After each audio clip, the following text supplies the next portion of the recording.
تلقت الفنانة المراكشية فضيلة بن موسى مساء السبت 27 يوليوز نبأ وفاة شقيقتها بعد صراع طويل مع المرض، مما أثار حزنا عميقا في قلبها.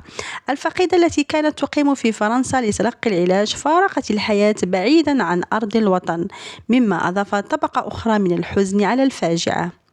رغم الألم الذي يعتصر قلبها، اختارت فضيلة بن موسى أن تبقي حزنها خلف الأبواب المغلقة، محتفظة بمشاعرها داخل حدودها الخاصة. لم تشارك خبر وفاة شقيقتها مع جمهورها على مواقع التواصل الاجتماعي، مكتفية بالصمت في لحظة من اللحظات الأصعب في حياتها. هذا القرار يعكس الجانب الإنساني العميق للفنانة، التي فضلت أن تعيش هذه اللحظات الخاصة بعيدا عن الأضواء والتفاعل العام.